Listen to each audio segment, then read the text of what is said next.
Hi, it's Dwyer, gamblersadvisory.com. It's the week of the Mayweather Mosley fight. Let's get new age. Let's get outside the box. Let me discredit myself by talking about some things that I hope we all consider, right? We're all wired differently. Some of us are stressed out, others are very stressed. Some of us have great stamina, others don't. Some interpret 24 hours as a day, others interpret it as a moment. We're all very different.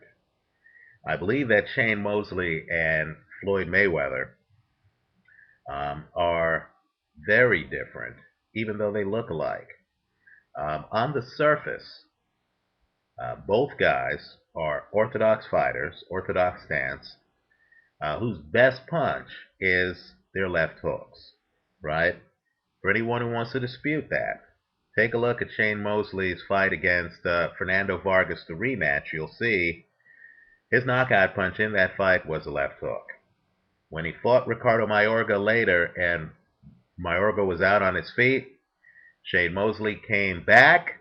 The first punch he threw, the knockout punch, when he wanted to stop Mayorga, was a left hook. For Floyd Mayweather, I understand he's a righty. Take a look at his fight against Diego Corrales. I believe that's his finest hour. Corrales was unbeaten at the time. You'll see that Floyd throws a lot of left hooks in that fight. In fact, the punch is deadly.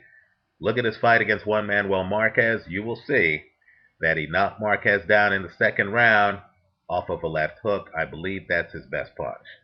But what's going to decide this fight is not the similarities between the two fighters. It's actually the differences. And let me just say, you have fighters who are what I call pattern fighters. They get a script from a trainer, or perhaps they create the script. They have a winning formula. That's the only way to describe it. It's a formula that has worked for them. And they go out and they literally follow the formula. In other words, whatever they see in the fight, they're going to do the same things and they're going to follow the formula. And if the fight presents certain wrinkles and stuff like that, they aren't able to make those adjustments because they're following a winning formula. Their vision of the sport is to refine the formula that works for them. So let's get a little controversial. Um, some of the best fighters in the entire sport are pattern fighters. I was watching the latter rounds of the Manny Pacquiao-Joshua Clottey fight, and I noticed that Clottey was hitting Pacquiao with an uppercut, and Pacquiao did absolutely nothing to stop that punch from landing. That punch was outside his script. He was doing what worked for him. He had his winning formula. Manny Pacquiao, as great as he is a pattern fighter, right? You notice the guys who come in, they fight the same fight every fight. Paul Williams, the Punisher, widely viewed as the most feared man in boxing. When you look at a Paul Williams fight, you know he's going to cut off the ring, he's going to hunt you down, he's going to try to throw that overhand right from across the ring. He's going to throw a heavy volume of punches, more than 100 around. He's a lead puncher. He's going to try to throw some punches up top on you. He's going to try to throw some punches around your rib cage. He's not going to give you time to think. He's going to drain the oxygen out of the ring. He's going to cut you off. He's going to hurt you, right? That's Paul Williams.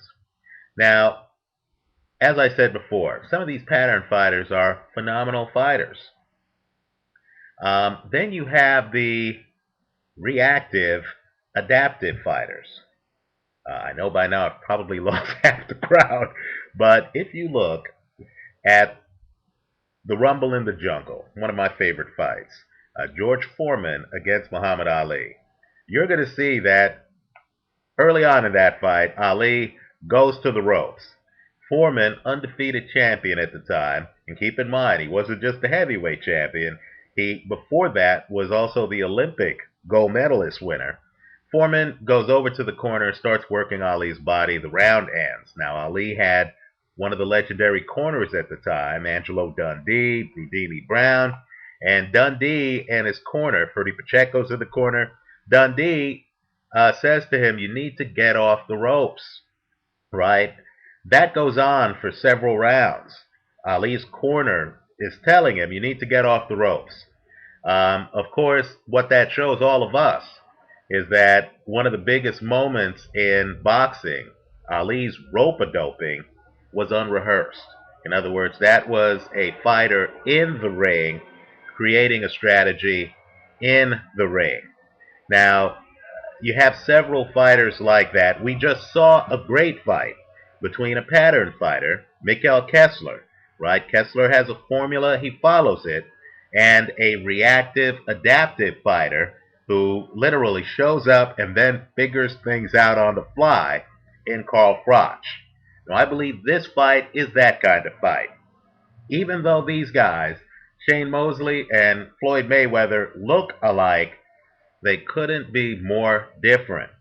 Shane Mosley, in my opinion, and I know it's controversial, is a pattern fighter. He has hand speed, he has power, he comes in, he does what he does, he throws punches, he tries to overwhelm you, he bounces to the side, he follows a formula. Now, Floyd Mayweather, as fast as he is on the other side of the street. I believe Floyd Mayweather, looking at his fights, Floyd Mayweather is like Ali. He's an adaptive fighter. What Floyd Mayweather does in the first 2 or 3 rounds might not be what he does in the 6th, 7th, 8th, 9th, 10th rounds.